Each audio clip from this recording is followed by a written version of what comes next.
Hey everyone, I'm Matt and welcome to the Good Trouble Show.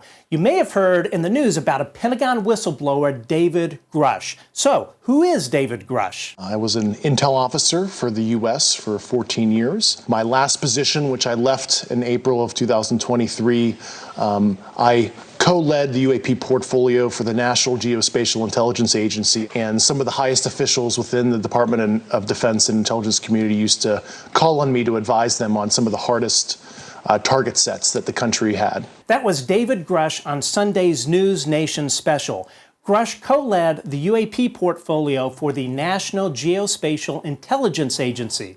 This is a combat support agency within the United States Department of Defense whose mission is collecting, analyzing, and distributing geospatial intelligence to support our national security. Now, in 2019, he was invited to join the Pentagon's UAP task force, a program within the Office of Naval Intelligence that, quote, standardizes collection and reporting of sightings of UFOs. So, what did Grusch find? What conclusion did you come to at the end of your time on the UAP task force? The UAP task force was refused access to a broad crash retrieval program. When you say crash retrieval, what do you mean? These are retrieving non-human origin technical vehicles, call it spacecraft if you will, non-human, exotic origin vehicles that have either landed or crashed. We have spacecraft from another species. We do, yeah. Apparently, the government has been hiding this. I have plenty of current and former senior intelligence officers that came to me, many of which I knew almost my whole career, that confided in me they were a part of a program. They named the program. I've never heard of it. And they told me, based on their oral testimony, and they provided me documents and other proof, that there was, in fact, a program that the UAP task force was not read into.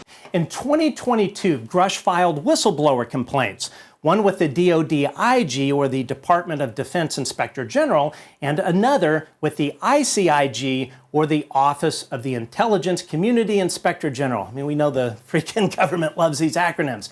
Anyway, the IGIC found the complaint, quote, urgent and credible. The complaint was sent to the House Permanent Select Committee on Intelligence and the Senate Select Committee on Intelligence in July of 2022.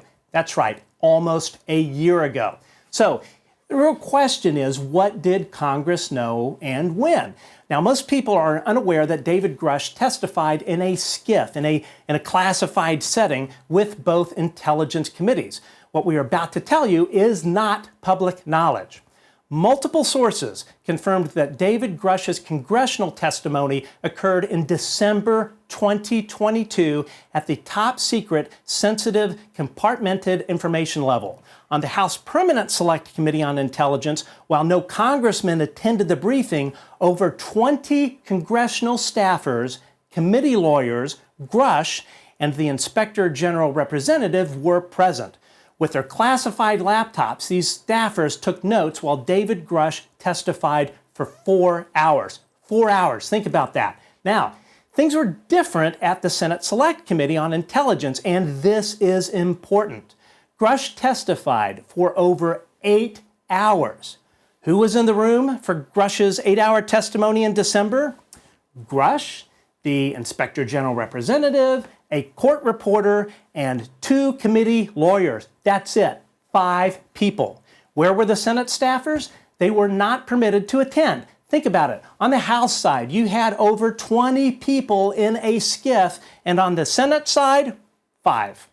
The 2 committee attorneys locked the room down so Senate staffers could not attend. That is some seriously shady gatekeeping going on. What the hell? I mean, seriously.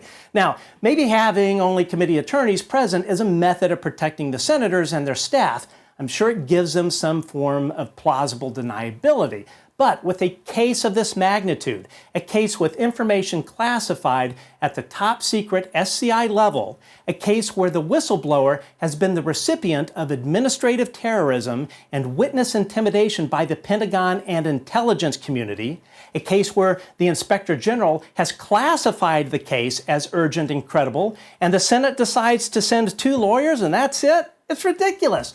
This case and the allegations have everything to do with Democratic oversight and potential programs operating above Congress. Folks, remember, they work for us. We don't work for them. And without Democratic oversight, there is no democracy.